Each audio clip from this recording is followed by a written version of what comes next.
Myself Uthra, Assistant Professor, Department of Computer Application, Meenakshi Chandrasekharan College of Arts and Science. So today I am going to discuss about the basic concepts of database. So data is, why do we need a data? So data is all around us. For example, we are storing all our contacts in a contact book. Likewise, we are storing all our email in our email app, and we are storing all our photos in a gallery. So in day-to-day life, we are dealing with large and different kinds of data. So companies like Facebook, Google, then Instagram are also dealing with different kinds of data. So how these companies are managing these large amount of data as well the different kinds of data.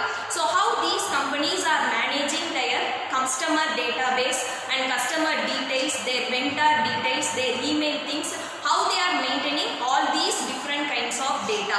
So each and every company is having a separate database. So what is a database? So database is a collection of data.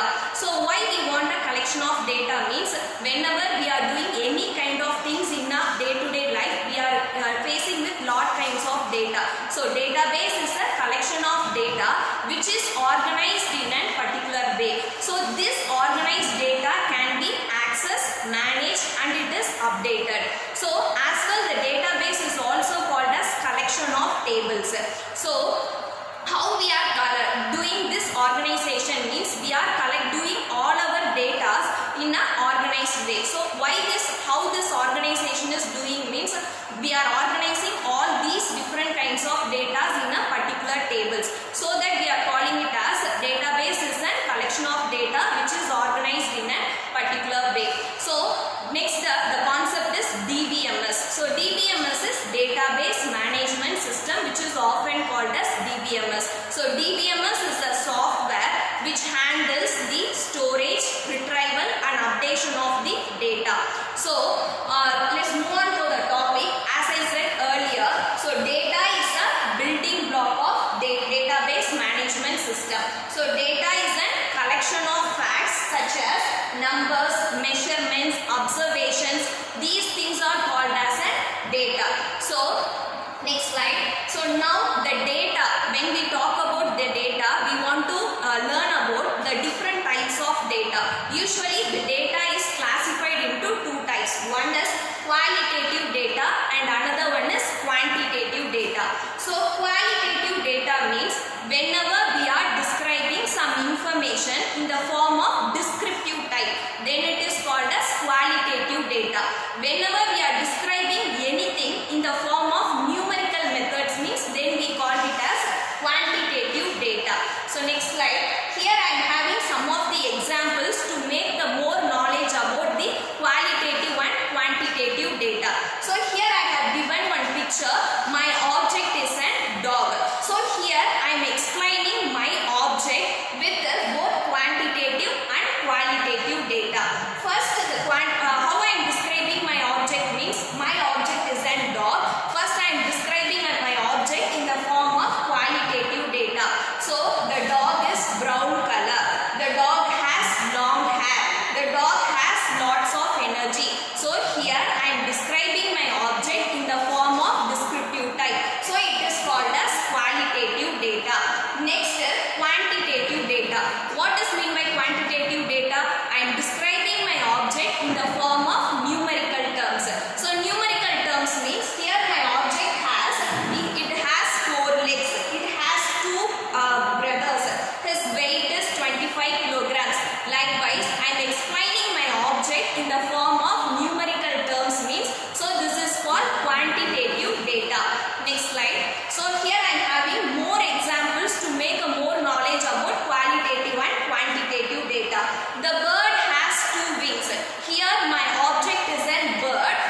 So the table will exaggerate all the data and it will be organized in a particular way. So we call it as collection of table is also known as database.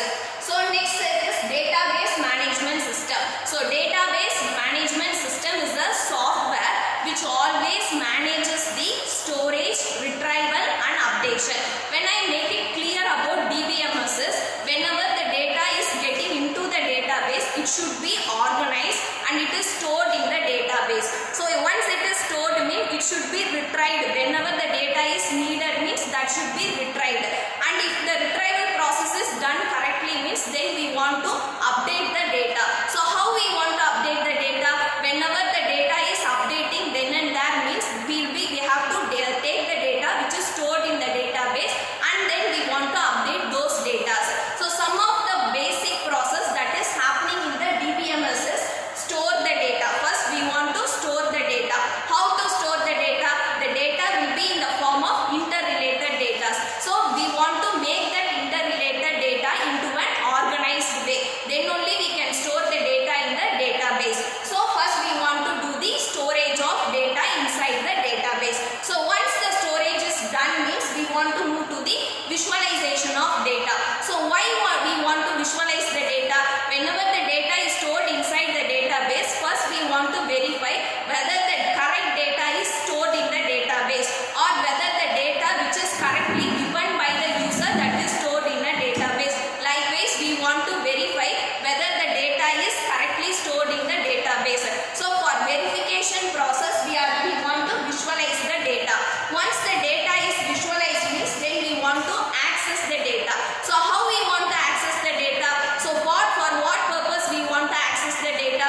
So once the data is stored means we want to do some manipulation process. So for manipulation process we want to access the data. So what kind of manipulations we can done over the data means we can update the data, we can delete the data or we can replace the data by doing some of the SQL queries. So in database the SQL queries will play a major role to operate or manipulate any kind of data that is stored in the database. So first we want to store the data and then we want to visualize the data.